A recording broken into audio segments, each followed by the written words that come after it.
चला तर आज आपण आपल्या व्हिडिओमध्ये बनवूया फुटाण्याच्या छान अशा कुरकुरीत चकल्या। तर एक कटोरी मी फुटाणे घेतले आहे, अर्धा छोटा चम्मच जीरा। आता आपल्याला हे दोन साहित्य मिक्सरमध्ये बारीक करून घ्यायचं आहे। तर हे बघा, फुटाणे आणि जीरा छान बारीक करून घेतलेलं आहे, एका बाउलमध्ये काढून घ्यायचं आहे। यामध्ये आपण आता बाकीचं साहित्य टाकूया। मी इथे पांढरे तीळ घेत आहे, अर्धा छोटे वाटी तांदळाचं पीठ घेत आहे आणि एक छोटा चम्मच बेसन घेत आहे आणि एक वाटी मी इथे घेत आहे ज्वारी, बाजरी आणि नाचणीचं पीठ।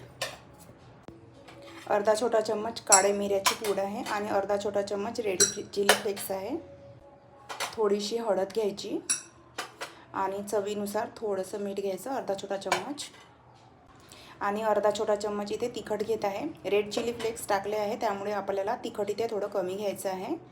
आणि इथे आता टाकायचं आहे तेलाचं मोहन, 2 छोटे चम्मच छान गरम केलेलं तेल टाकायचं। आपण हे सर्व साहित्य थोडं थोडं पाणी टाकायचं आणि घट्ट मळून घ्यायचं। तर हे बघा, अशा प्रकारे पीठ भिजवून घेतलेलं आहे आणि माझ्याकडे अशा प्रकारे चकलीचा साचा आहे। तुमच्याकडे जो पण साचा असेल तो तुम्ही वापरा आणि पीठ यामध्ये भरायचं अशा प्रकारे। हे बघा, तर हे बघा, अशा प्रकारे कढईमध्ये तेलसुद्धा गरम झालेलं आहे। चला तर आता आपण चकल्या तयार करूया। ह्या चकल्या महिनाभर खूप छान राहतात आणि खूप कुरकुरीत वाटतात। तुम्ही सुद्धा एकदा अशा प्रकारे फुटाण्याच्या चकल्या नक्की करून बघा।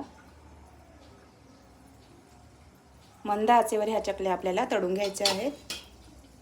तर हे बघा, फुटाण्याच्या चकल्या तयार आहेत। हे बघा किती क्रिस्पी झाल्या, मी तुम्हाला तोडून दाखवते। हे बघा, तर तुम्ही सुद्धा नक्की करून बघा आणि ह्या चकल्या आवडल्या तर लाईक करा, शेअर करा। Thank you so much for watching.